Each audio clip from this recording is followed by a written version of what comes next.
السلام عليكم ورحمة الله وبركاته.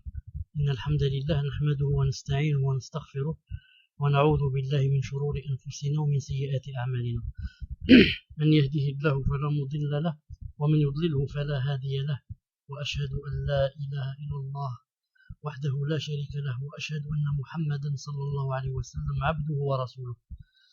يا أيها الذين آمنوا اتقوا الله حق تقاته ولا تموتن إلا وأنتم مسلمون. يا أيها الناس اتقوا ربكم الذي خلقكم من نفس واحدة وخلق منها زوجها وبث منهما رجالا كثيرا ونساء، واتقوا الله الذي تساءلون به والأرحام إن الله كان عليكم رقيبا.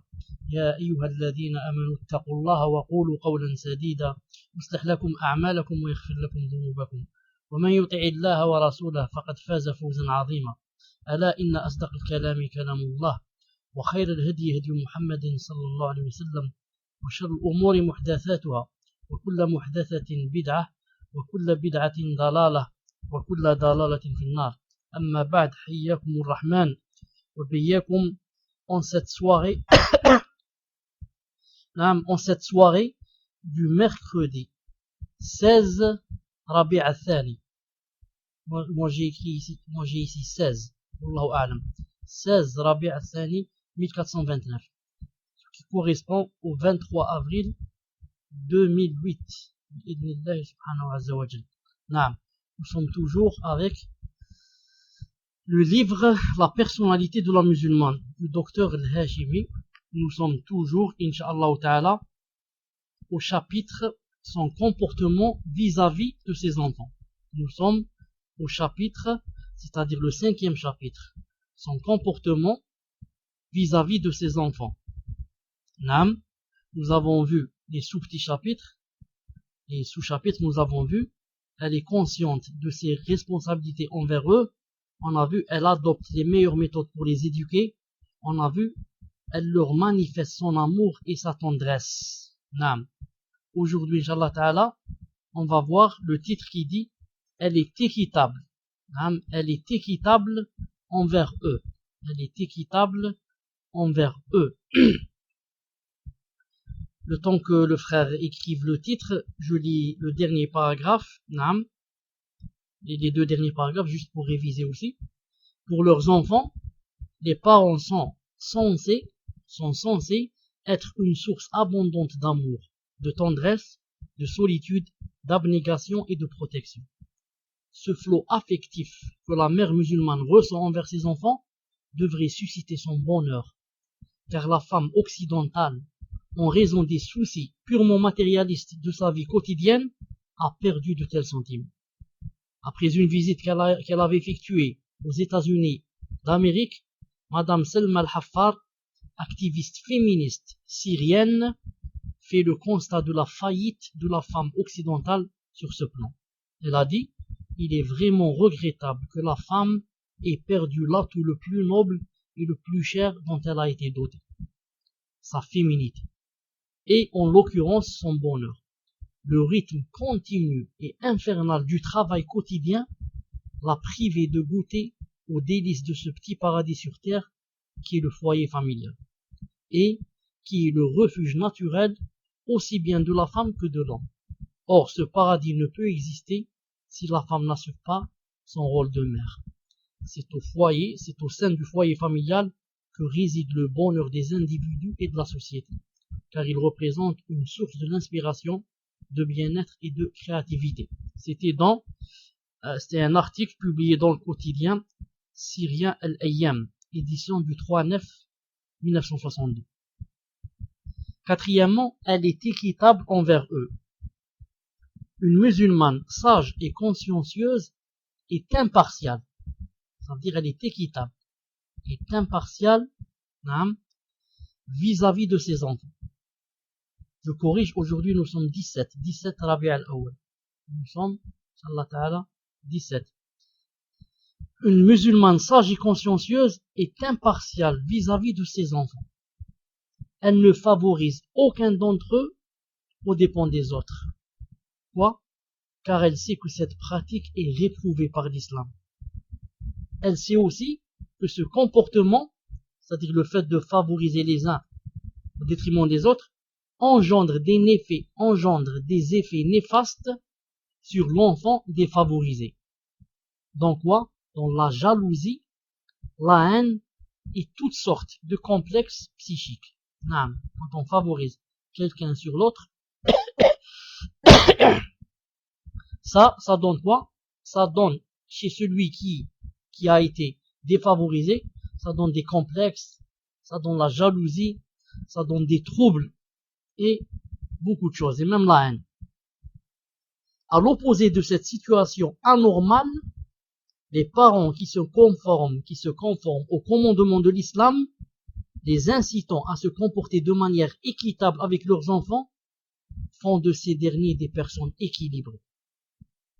Dans une atmosphère d'équité entre lui et ses frères et sœurs, l'enfant connaît une évolution saine, exempte du complexe d'infériorité et des sentiments haineux. Ainsi, sa personnalité débordera d'optimisme, de satisfaction, d'affection, de tolérance et d'altruisme. D'après le Bukhari Muslim, An-Nu'man ibn Bashir. Écoutez bien ce qui va se dire. Écoutez bien ce hadith. D'après Bukhari Muslim, An-Nu'man ibn Bashir, un compagnon qu'Allah Azza wa Jalla agrée, a dit: mon père me conduisit auprès du messager d'Allah alayhi salam et dit, qu'est-ce qu'il a dit? Il a dit: j'ai offert à mon fils que voici un esclave que je possédais.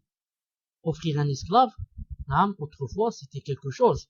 L'esclave, il faut de l'argent pour l'acheter, comme si aujourd'hui on avait offert, par exemple, je ne sais pas, une moto, bien une petite voiture. Donc j'ai offert à mon fils que voici un esclave que je possédais. Qu'a dit le prophète alayhi salam? Il lui a posé une question. Il pose la question au père.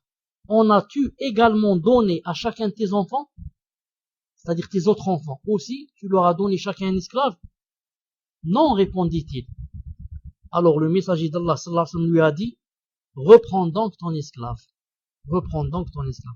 Dans une autre version, il est dit, le messager d'Allah alayhi salam l'interrogea: ô Bishr, as-tu agi de la même manière vis-à-vis de tous tes enfants? Non, répondit-il. Alors le prophète lui dit: craignez Allah, soyez équitables à l'égard de vos enfants. Suite à cela, mon père récupéra l'esclave qu'il m'avait offert en aumône, a dit Nu'man.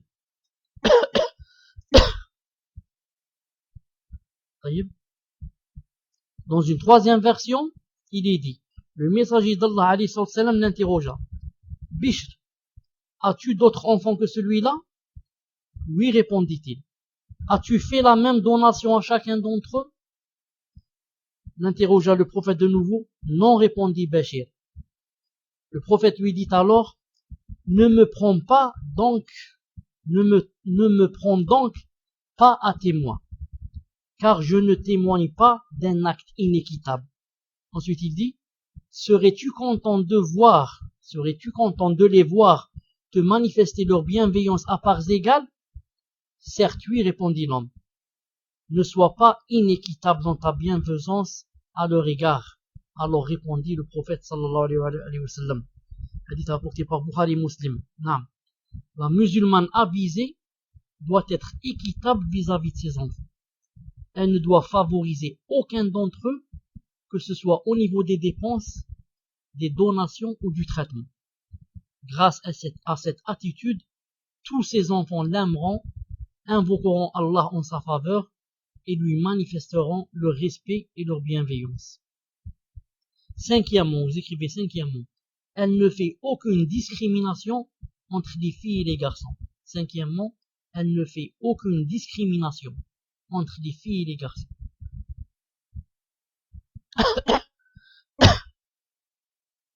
Elle ne fait aucune discrimination entre les filles et les garçons. Et là, j'ouvre une petite parenthèse, Inch'Allah Ta'ala. Quand le messager d'Allah nous a demandé d'être équitable avec les enfants, et ne pas faire de différence, et être équitable dans les donations surtout, ça ne veut pas dire que si j'ai un garçon de 5 ans et un autre de 20 ans, que si je donne à celui qui a 20 ans, par exemple, 100 € pour aller je ne sais où il doit aller je ne sais pas où, et qu'il a besoin d'argent, que je dois aussi donner 100 € à celui qui a 5 ans. Ce n'est pas comme ça. Mais, être équitable ici, c'est, quand celui qui a 20 ans, par exemple, a besoin d'habits, je lui achète les habits. Et quand celui qui a 5 ans a besoin d'habits, je lui achète ses habits. Ça ne veut pas dire que si j'ai acheté pour celui de 20 ans 100 €, je dois acheter pour celui de 5 ans 100 €. Ce n'est pas obligé. Il est possible que celui de 20 ans, je dépense pour lui 100 € à cause de ses habits. Il est âgé, ses habits sont plus chers. Mais l'autre, s'il a besoin de vêtements, le petit, je lui achète les vêtements. Si je lui achète pas, je le laisse comme ça, je l'ai défavorisé. J'ai favorisé le grand par rapport au petit. C'est pour ça que Cheikh Ibn Uthaymin dit par exemple, si par exemple, disons, j'ai par exemple une fille à marier, quand c'est son tour de mariage, je lui achète ce qu'il lui faut comme trousseau. Ça ne veut pas dire que je vais dire j'ai dépensé 1000 € pour son trousseau, alors je vais donner à tous mes enfants 1000 €, 1000 €. Ce n'est pas comme ça. Mais la prochaine fois, quand je vais les marier aussi, si leur trousseau demande 1000 €, je donne aussi 1000 €. Je ne favorise pas l'un au détriment de l'autre. Cinquièmement, elle ne fait aucune discrimination entre les filles et les garçons. C'est pour ça que Cheikh Ibn Uthaymin a dit si par exemple on a un enfant qui va à la faculté, et qu'il a besoin d'une voiture, c'est difficile, le bus, etc. Est-ce que c'est possible d'acheter une voiture pour cet enfant pour qu'il aille à l'université? C'est possible dans le cas où je l'achète, mais je ne mets pas la voiture en son nom. Je mets la voiture en mon nom, moi. Et lui, il la prend pour aller à l'université. Et l'autre la prend pour aller où il doit aller aussi. Et comme ça, chacun la prend où il doit aller quand c'est le besoin. Mais je ne la mets pas au nom de celui qui va à l'université. Car je risque de mourir. Et il dit, c'est ma voiture, elle est en mon nom. Dans son affection et sa sollicitude envers ses enfants, une musulmane sincère ne fait aucune discrimination entre garçons et filles, comme le font certaines femmes encore influencées par la mentalité anti-islamique. Vous savez qu'avant l'islam, on dit la période anti-islamique. C'était quoi la mentalité avant l'islam? C'était que la fille, en quoi, si elle venait, notre femme accoucher d'une fille, c'est vraiment un grand déshonneur dans la famille. Au point où on l'enterrait vivante.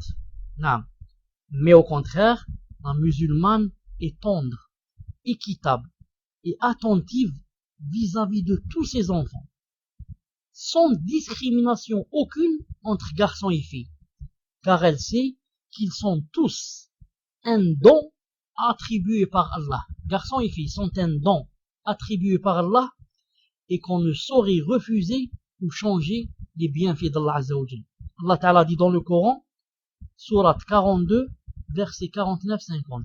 Sourate 42, verset 49-50. Qu'est-ce qu'il a dit? Il fait don de filles à qui il veut, et don de garçons à qui il veut. Ou bien il donne à la fois garçons et filles, et il rend stérile qui il veut. Il est certes omniscient et omnipotent. En fait, celui qui t'a donné la fille, c'est qui? C'est ton mari qui t'a donné la fille ou c'est ta femme qui t'a donné la fille? Ce n'est ni le mari ni la femme. C'est Allah Azza wa Jal qui t'a donné la fille. Comme c'est lui qui a donné les garçons. Le garçon. Comme c'est lui qui donne les jumeaux. Comme c'est lui qui donne les jumelles. Et comme c'est lui qui ne donne rien quand il veut. De par sa sagesse, il ne veut pas donner à certains couples. Mais le malheureux, c'est que beaucoup de femmes, naam, al-ghuraba, si tu peux, Inch'Allah, changer de couleur et mettre un rouge vif, un rouge comme ça vif, pas un rouge comme ça très effacé. Le malheureux, le très malheureux, c'est que beaucoup de femmes, naam, jazakallahu khairan, ont été divorcées à cause d'eux. Elles n'ont pas donné de quoi? Elles n'ont pas donné de garçons. Elles ont donné seulement des filles. Beaucoup de femmes ont été divorcées à cause de ce défaut que ont prétendu leur mari. Et il a été prouvé maintenant médicalement et par des recherches scientifiques que le garçon et la fille, le fait que vienne le garçon, vienne la fille, n'a rien à voir avec la femme, mais plutôt avec l'homme. Mais plutôt avec l'homme. Et que la femme n'a rien à voir si elle ne donne pas de garçon, si elle ne donne pas de fille. Car elle, c'est à peu près, disons, si je puis dire un exemple très simple, mais banal, mais Inch'Allah, vous allez comprendre. C'est à peu près comme la marmite. La marmite. Si tu vas mettre des pommes de terre, c'est impossible que tu trouves des carottes. Et si tu mets des navets, c'est impossible que tu trouves des betteraves. Ce que tu as mis à l'intérieur, tu vas le trouver. Ce que met l'homme dans la femme, c'est ce que va être enfanté. Va être enfanté. Et donc ça n'a rien à voir avec qui? Avec la femme. Mais c'est plutôt avec l'homme. Et comme par malheur, beaucoup de femmes ont été divorcées à cause de l'ignorance de leur mari et à cause bien sûr aussi de leur ignorance, elles, qui ne savaient pas cette chose scientifique qui a été prouvée dernièrement. Et je vous ai dit une fois, je vous ai montré des hadiths authentiques qui montrent que quoi? Qui montrent que quand il y a accouplement, si le liquide de l'homme vient au-dessus du liquide de la femme, ça donne un garçon. Et si le liquide de la femme vient au-dessus de celui de l'homme, ça donne une fille. Et si le liquide de l'homme, c'est lui qui arrive le premier à l'ovaire, ça donne s'il est en dessus, ça donne un garçon qui ressemble à son père. Et s'il est en dessous et il arrive le premier, ça donne un garçon qui ressemble à sa mère. Ici, c'est le liquide de la femme qui arrive le premier et qu'il est en dessus, ça va donner une fille qui ressemble à sa mère. Et si c'est celui de la femme qui arrive le premier et il est en dessous, ça va donner un garçon qui ressemble à sa mère. Comme c'est dans les hadiths authentiques. Une musulmane avisée qui a une connaissance parfaite des enseignements de sa religion est censée être consciente de l'immense récompense qu'Allah Ta'ala a réservée à celles qui élèvent des filles et les éduquent de façon parfaite. Cela est en effet confirmé par plusieurs hadiths. Al-Bukhari et Muslim, rahimahumullah, rapporte que Aïcha, notre mère, qu'Allah Azza wa Jalla l'agrée, a dit: une fois, une femme accompagnée de ses deux filles se présenta à moi et me demanda l'aumône.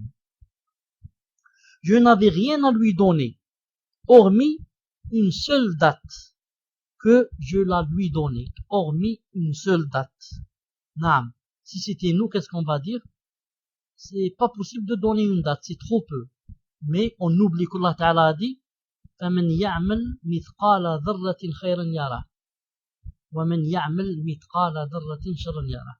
Allah Ta'ala dit: مَنْ يَعْمَلْ مِثْقَالَ ذَرَّةٍ خَيْرًا يَرَهُ وَمَنْ يَعْمَلْ مِثْقَالَ ذَرَّةٍ شَرًّا يَرَهُ. Mais faudrait dire la vérité que maintenant de nos jours, si on donnait une date à quelqu'un, c'est sûr, ou plutôt à quelqu'un qui fait l'aumône, c'est sûr que il ne l'accepterait pas. C'est sûr que il ne l'accepterait pas. C'est pour ça que, autrefois quand on donnait une date, bien sûr, c'était Inch'Allah Ta'ala quelque chose. C'était Inch'Allah Ta'ala quelque chose, car certains ne mangeaient que les dates, comme vous devez le savoir. Taïb. Alors elle a dit, je n'avais rien à lui donner, hormis une seule date que je la lui donnais. Elle l'a pris, la partagea entre ses deux filles et n'en mangea point. Donc la femme prit la date et la partagea entre ses deux filles.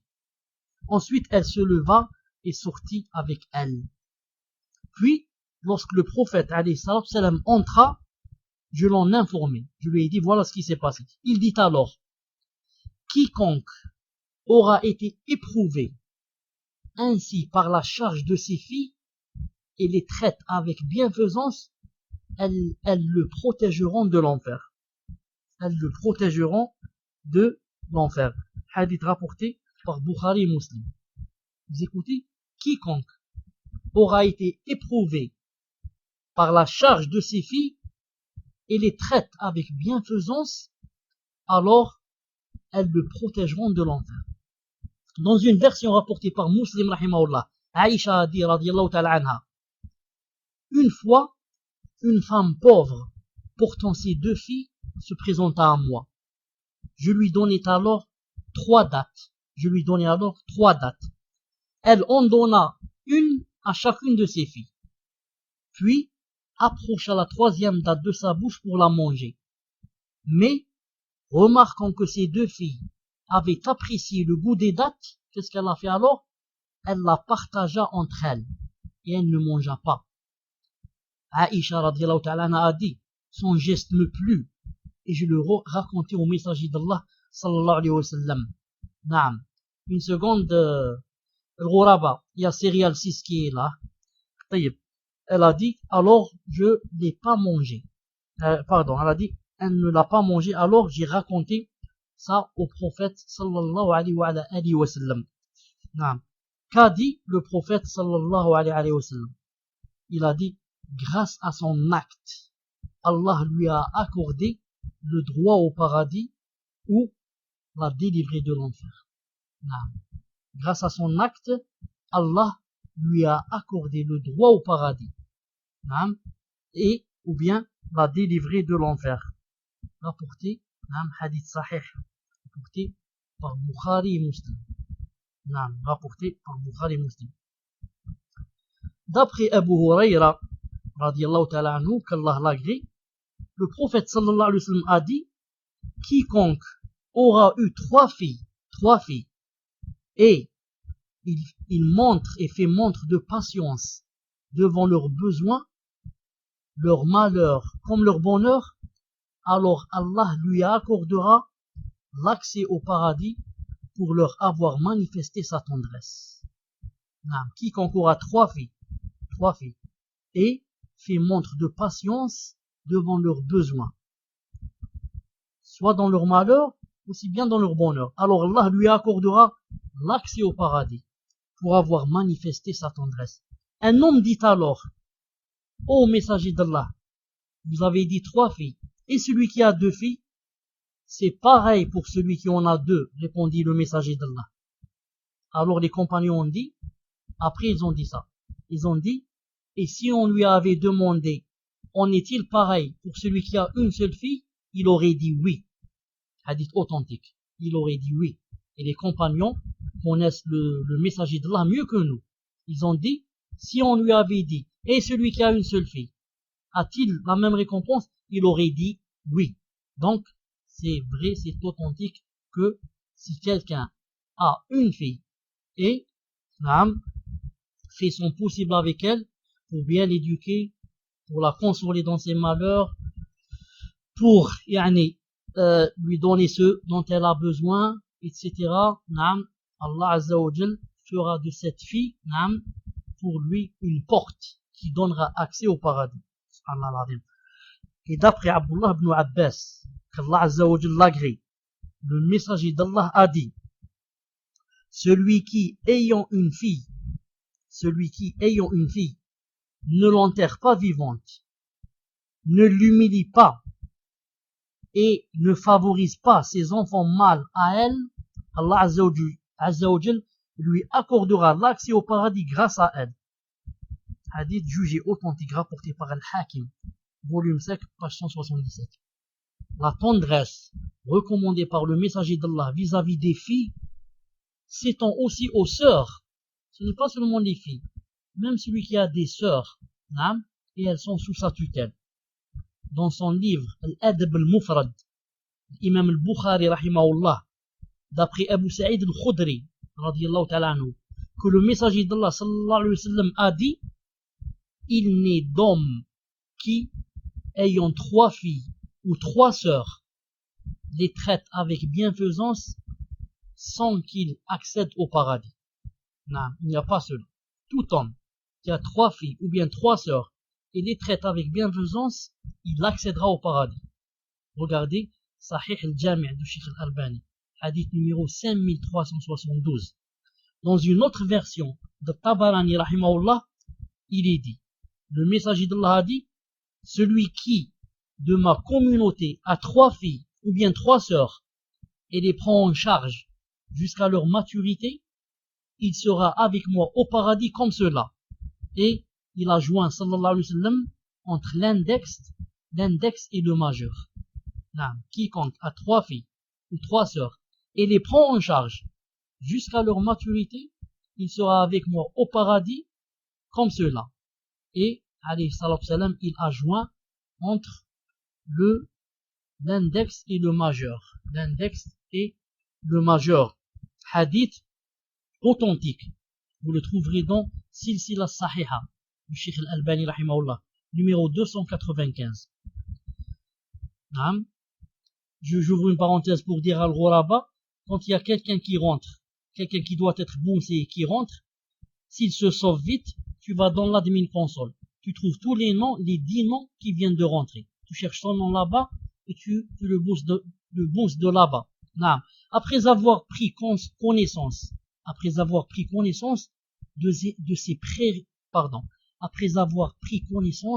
de ces précieuses orientations du prophète sallallahu alayhi wa sallam, une mère intelligente et avisée ne saurait se plaindre de l'éducation de ses filles ou bien les défavoriser au profit des garçons.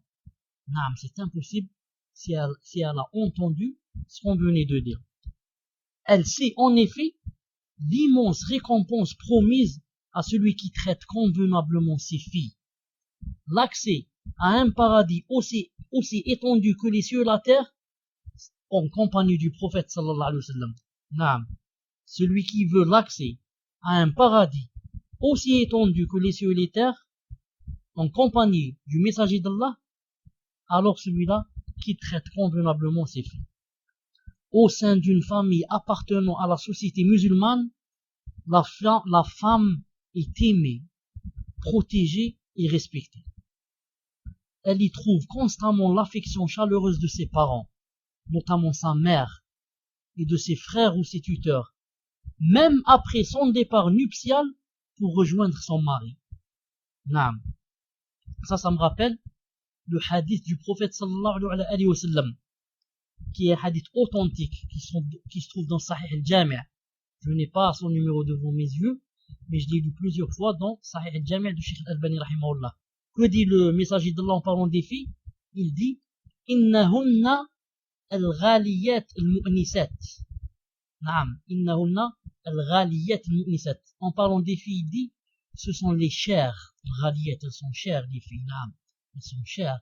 Ghaliyat al-mu'nisat, celles qui tiennent compagnie. C'est la fille qui tient compagnie, qui est tout le temps avec sa mère à la maison. Ce n'est pas le garçon. L'islam garantit aux femmes dignité et suffisance, et les protège contre l'humiliation, le besoin, l'impudicité et la délinquance. Tel n'est pas le cas des sociétés égarées, où la femme et la fille quittent le foyer familial dès l'âge de 18 ans. Je suis sûr, moi je ne vis pas en France, mais je suis sûr que peut-être certains quittent le foyer à 15 ans, à 14 ans.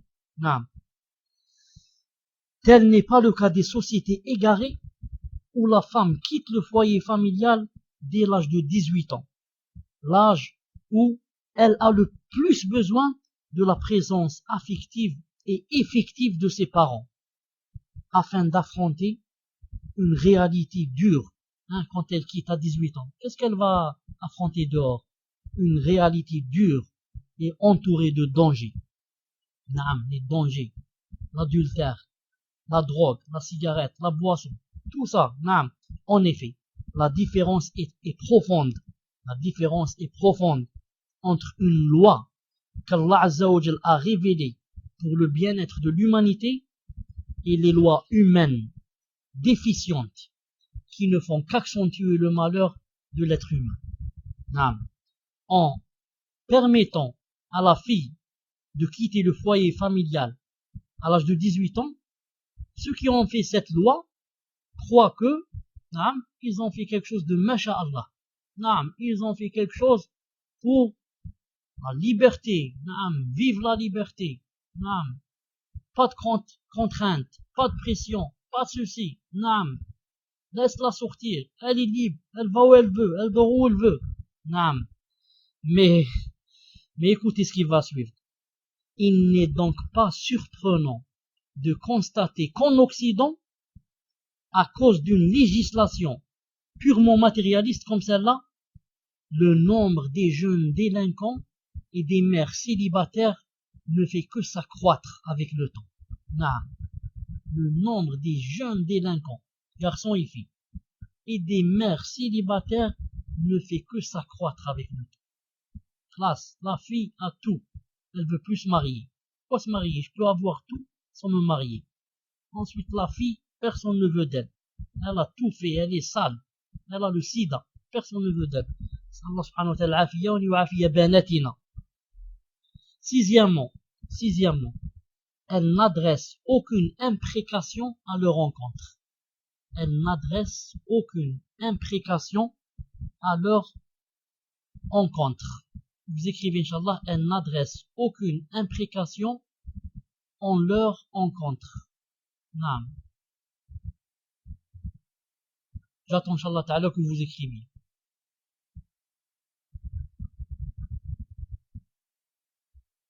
Je répète, elle n'adresse, sixièmement, aucune imprécation à leur encontre. Jazakallahu khayran.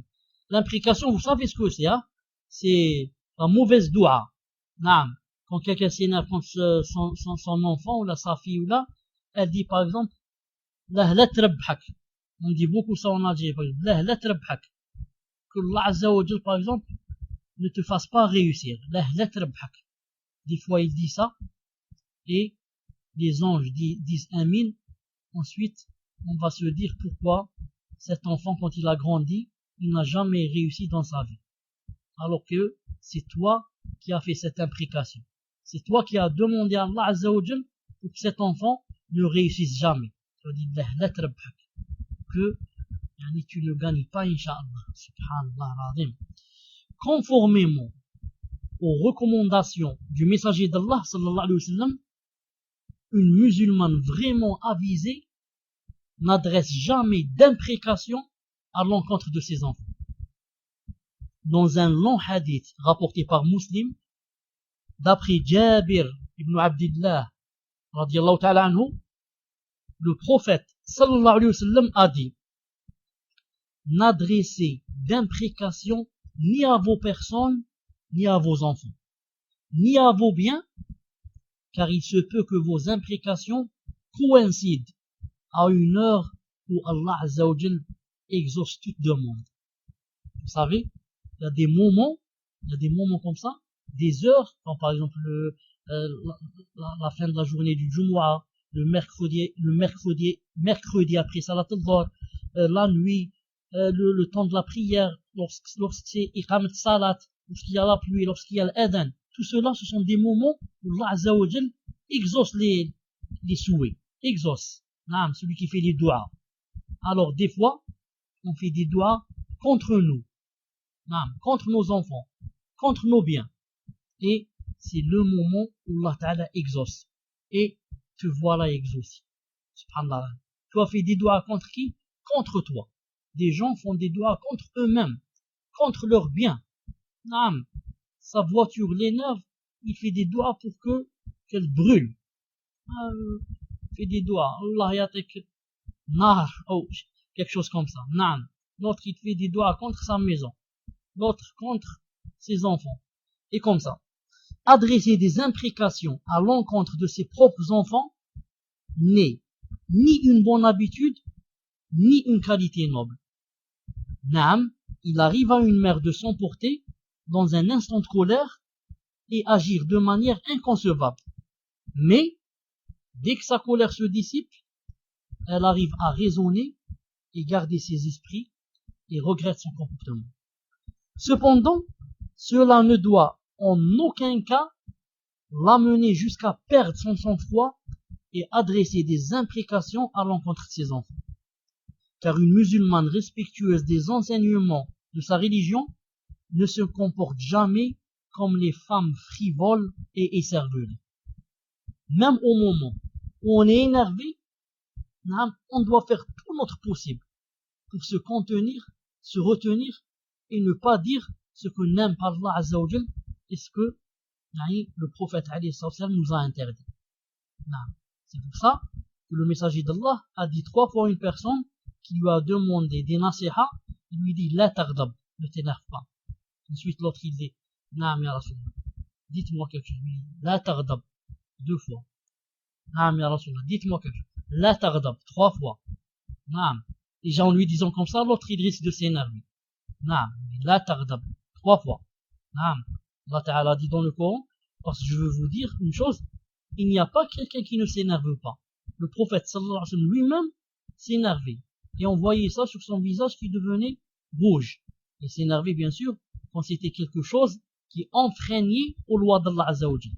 Non, il ne s'énervait pas si on l'insultait ou on le frappait avec des cailloux. Mais s'énerver c'est quoi? C'est quand c'est quelque chose qui touche aux lois d'Allah Azza wa Jalla. Alors quand je disais tout le monde s'énerve, mais quand tu t'énerves, c'est quoi ta réaction? C'est ça le plus important. Quand tu t'énerves, est-ce que tu dis A'udhu billahi minash shaitanir rajim ou bien tu fais des imprécations, des doigts contre toi et contre tes enfants, ou bien, comme font certains, Allah Azza wa Jal nous en préserve, insulte Allah Azza wa Jal. Non. Vous savez qu'il y a ceux qui, comme ça, commencent à insulter Allah Azza wa Jal, qui deviennent kuffar en disant cette phrase, sauf s'ils sont vraiment dans un état où ils ont perdu leur conscience et ils ne savent pas ce qu'ils disent. C'est Allah subhanahu wa ta'ala al-afiyya. Non. Allah Ta'ala dit dans le Coran, Inna alladhina attaqaw, idha massahum ta'ifun min ash-shaytani tadhakkaru, fa idahum mubsirun. Allah Ta'ala, il a dit, ceux qui sont pieux, qui pratiquent la piété, si jamais ils se mettent en colère, il y a le shaytan qui vient, tadhakkaru,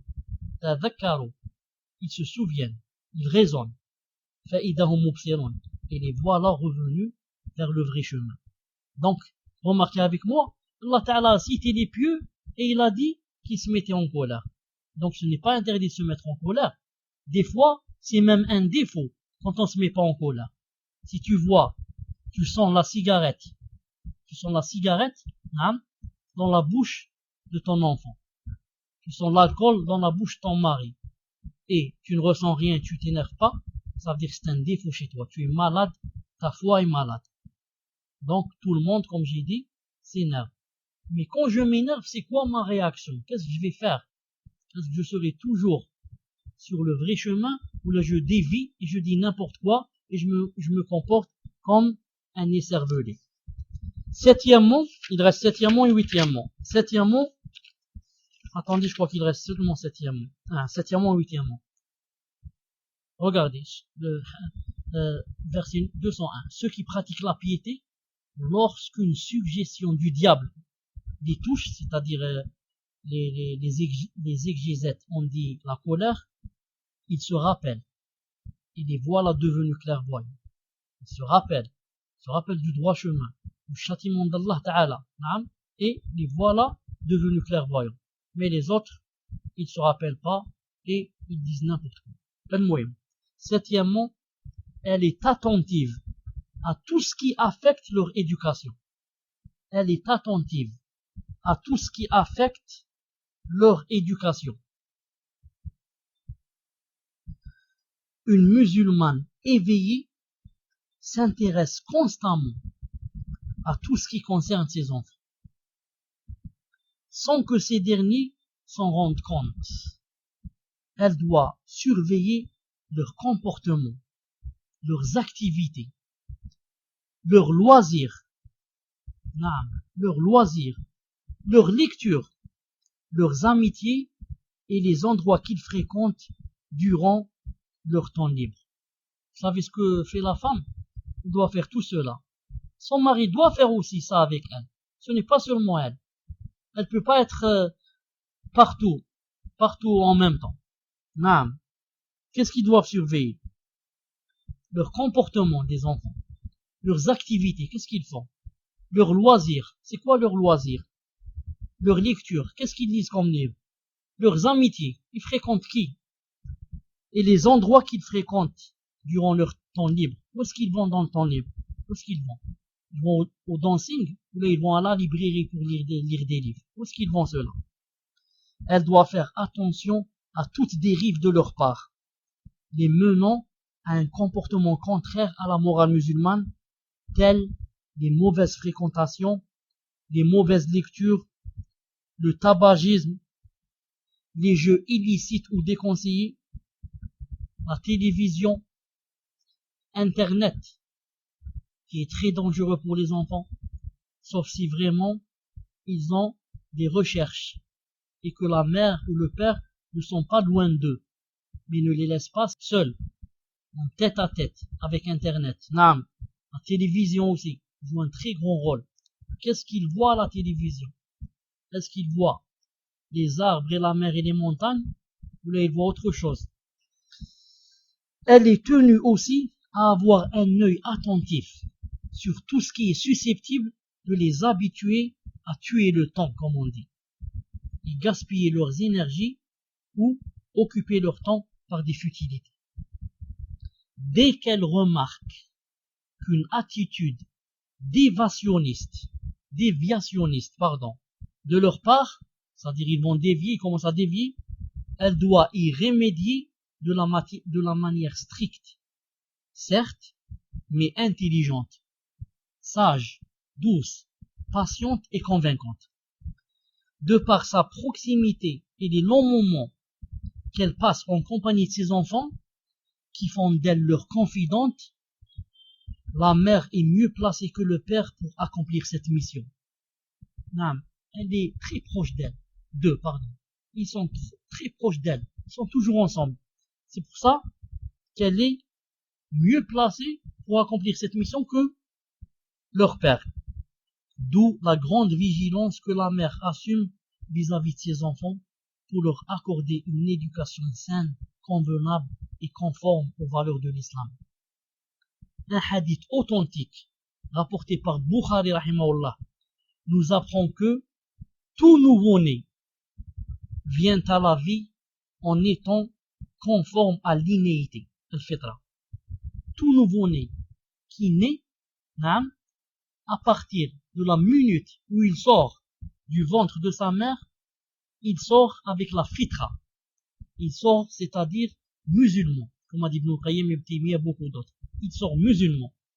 Et ensuite, ce sont ses parents qui en font un juif, un chrétien ou un mazdéen, comme a dit le messager d'Allah sallallahu alayhi wa sallam. Les parents ont donc un rôle déterminant dans la formation de l'esprit et de la personnalité de leur progéniture.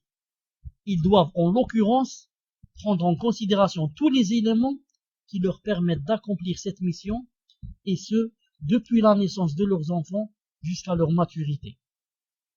Dans cette perspective, les lectures de leurs enfants doivent être du genre qui contribue à l'éveil de leurs esprits, le raffinement de leur caractère et le façonnement de leur personnalité conformément aux valeurs sublimes, et non, c'est-à-dire les lectures, ne doivent pas être du genre qui perturbe leurs pensées, corrompt leur innocente nature ou anéantit la bonté qu'ils ont de naissance. Pourquoi qu'on n'achèterait pas aux livres des livres pourquoi qu'on n'achèterait pas à nos enfants des livres où on parle de l'islam, on parle de la vie du prophète sallallahu alayhi wa sallam, la vie de Khalid ibn al-Walid, la vie de Abu Bakr Siddiq, le courage de Ali ibn Abi Talib, et comme ça. Pourquoi qu'on ne leur achète pas des livres, ou du moins qui leur apprennent le bon comportement, des livres qui leur apprennent l'obéissance à Allah, l'obéissance aux parents. Mais certains, tous les livres de leurs enfants, c'est quoi? C'est des Mickey. Je ne sais pas si ce Mickey existe toujours. Moi, quand j'étais petit, je lisais Mickey. On m'a pas montré qu'il fallait lire le Din. Je ne sais pas ce Mickey, si ces livres sont toujours, ils existent ou pas. Je sais qu'il est toujours là à la télévision. Il est toujours là, Mickey, et l'autre, Tom et Jerry, ils sont toujours là. Si je me trompe pas, Tom et Jerry, le chat qui court derrière la souris, qui l'attrape jamais. Ils sont toujours là. Ceux-là, on va tous mourir, ils vont rester. Leurs loisirs doivent contribuer à développer et consolider en eux la bonté, l'amour de la vérité et le bon goût, et non la méchanceté, la futilité et la médiocrité. Leurs amis, les amis de nos enfants, doivent appartenir à ceux qui guident vers leur droit chemin, la bienfaisance, la noblesse du caractère.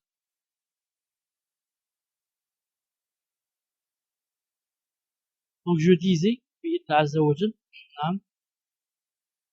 que leurs amis, c'est-à-dire les amis de nos enfants, doivent appartenir à ceux qui guident vers le droit chemin, la bienfaisance, la noblesse du caractère et la réussite, et non à ceux qui incitent à la bassesse, l'égarement et l'ingratitude vis-à-vis des parents. Car dans les cas où les parents ne s'occupent pas suffisamment de leurs enfants, les mauvaises fréquentations de ces derniers mènent souvent vers le vice et la malfaisance. Il n'y a de plus sage à ce sujet que ces deux vers du poète Uday ibn Zayd qui a dit: quand tu vis parmi des gens, accompagne les meilleurs d'entre eux et tâche d'éviter les mauvais, car ils te mèneront à la perdition. Ne t'enquière pas sur la personne, mais sur celle qu'elle accompagne, car tout être humain suit l'exemple de son compagnon. Sûrement que ceci a été pris du hadith qui dit: innama ar-rajulu ala dini khalilih, falyanzur ahadukum man yukhalil. Qu'a dit le messager d'Allah alayhi salam? Il a dit, chacun de nous, en ce sens-là, chaque personne de nous, c'est d'après qui elle fréquente. Ensuite, il a dit, alors, chacun de vous regarde qui il fréquente. Et ce hadith authentique, c'est de ce hadith authentique que les Européens ou alors les Français ont pris le proverbe qui dit: dis-moi qui tu fréquentes, je te dirai qui tu es. Dis-moi qui tu fréquentes, je te dirai qui tu es. Ça, c'est quoi? Ça vient d'un hadith authentique du prophète sallallahu alayhi wa sallam, qui dit: vois qui tu fréquentes, et tu sauras qui tu es. Ainsi, pour mieux éduquer ses enfants, la mère doit superviser les livres et les revues qu'ils lisent. La mère ne passe pas son temps du matin au soir avec la télé, mais elle doit vérifier que lisent ses enfants et quel genre de revues ils sont en train de lire. Il se peut qu'ils lisent des choses qui comportent vraiment des choses illicites, ou bien, plus grave, qu'ils lisent des choses où on va leur apprendre la mécréance. Comment ne pas croire en islam, comment rire de l'islam, comment ceci, comment cela. Elle doit aussi superviser leurs amitiés. Elle ne les laisse pas fréquenter qui ils veulent eux. Ils sont jeunes, enfants, adolescents, ils savent pas. Mais c'est nous qui leur disons: tu fréquentes X et Y, et éloigne-toi de telle et telle personne. Elle doit superviser leurs loisirs, leur comportement à l'école, la qualité de leurs enseignants, la nature des clubs qu'ils fréquentent, les émissions qui suivent à travers les médias, ainsi que tout ce qui est de nature à influencer leur personnalité, leur esprit, leur âme ou leur foi. En cas de nécessité, elle doit intervenir pour mieux assurer leur éducation, soit en les encourageant quand ils sont sur la bonne voie, soit en les dissuadant quand ils sont tentés par la dérive. Dans sa démarche, elle doit choisir des méthodes appropriées et efficaces, susceptibles de leur garantir le succès de l'éducation, loin de tout obstacle et de toute lacune. Dans sa démarche, elle doit choisir des méthodes appropriées et efficaces, susceptibles de leur garantir le succès de l'éducation, loin de tout obstacle et de toute lacune. Quand l'intervention du père, s'avère nécessaire, elle ne doit pas hésiter à l'impliquer pour atteindre l'objectif éducatif. Des fois, la mère, ça la dépasse. Des fois, c'est des choses qui la dépassent. Et quand elle essaye de dissuader ses enfants ou bien de les guider, ils ne prennent pas ça en considération. D'où ici, la nécessité d'impliquer le père. Dans quoi qu'ils prennent ici une décision et qu'ils leur parlent afin d'atteindre l'objectif qu'elle n'a pas pu atteindre d'elle-même. Rappelons que le succès des familles dans l'éducation de leurs enfants revient souvent à la mère. Car quand celle-ci assume son rôle judicieusement, elle fait de ses enfants des personnes bénéfiques pour leurs parents, pour leur société et pour l'humanité tout entière. À l'opposé, l'échec des familles dans l'éducation de leurs enfants revient aussi à la mère. Car quand celle-ci se dérobe à ses responsabilités envers eux et les néglige, elle en fait des personnes maléfiques qui feront souffrir leurs parents, leur société et l'ensemble de l'humanité. Or, si les parents, notamment la mère, avaient assumé pleinement leurs responsabilités, leurs enfants n'auraient pas chuté jusqu'à ce stade de mal absolu. Enfin, dernier sous-chapitre, huitièmement, elle enracine en eux les nobles valeurs morales. Elle enracine en eux les nobles valeurs morales. Une musulmane consciencieuse s'évertue à enraciner en ses enfants des valeurs nobles, telles que l'amour d'autrui, le maintien des liens de parenté, la compassion envers les déshérités, le respect des aînés, la tendresse envers les cadets, apprécier le bien, la sincérité dans les propos comme dans les actes, honorer ses promesses, l'équité, ainsi que toute valeur noble et louable. Une musulmane avisée accède au tréfonds des âmes de ses enfants. Elle accède à ce qu'il y a de plus profond dans l'âme de son enfant pour y enraciner les belles valeurs et les bonnes manières. À ce dessein, elle emploie subtilement les moyens les plus appropriés, tels que le bon exemple, la complicité, la bienveillance, la tendresse, la douceur, la sollicitude, la modestie, la tolérance, l'amour, l'affection, l'attention, l'encouragement, la bonté, l'équité et le conseil. Elle doit les orienter gentiment, loin de toute violence. Elle doit discuter leurs erreurs et les responsabiliser sans pour autant les ennuyer, ni sans fermer l'œil sur certaines de leurs bévues, mais sans manquer à son devoir d'éducatrice. Ainsi les enfants connaissent une évolution équilibrée et réfléchie. Grâce à cette forme d'éducation, ils seront dotés d'esprits mûrs et épanouis, et deviendront vertueux, fidèles, bienveillants, généreux et capables de participer positivement dans tous les domaines de la vie. En fin de compte, l'honneur de toute réussite reviendra en premier lieu à la mère, car c'est elle le premier maître qui de tout temps a façonné des génies parmi les fondateurs des civilisations. Elle est, pour reprendre le poète arabe Hafid Ibrahim, elle est l'école de base dans l'éducation des peuples. Le poète a dit, la mère est semblable à une école. En lui accordant une éducation convenable, tu auras éduqué tout un peuple de bonne souche. La mère est la préceptrice des maîtres dans les exploits. Ne cesse d'occuper les esprits de tout le monde. Ah, nous avons terminé, Inch'Allah Ta'ala, avec son comportement vis-à-vis de ses enfants. Le prochain chapitre, Inch'Allah Ta'ala, qui sera le 6e chapitre, sera son comportement vis-à-vis de ses belles-filles et de ses beaux-fils. Ce 6e chapitre comprendra, bi'idhnillah, 6 petits chapitres. Premièrement, son comportement vis-à-vis de sa belle-fille. Deuxièmement, elle fait le bon choix de sa future belle-fille. Troisièmement, elle s'adapte à la présence de sa belle-fille dans le foyer conjugal. Elle fait pas la guerre avec sa belle-fille, mais elle s'adapte. Quatrièmement, elle conseille, mais sans s'ingérer dans la vie privée. Elle conseille, mais sans s'ingérer dans la vie privée.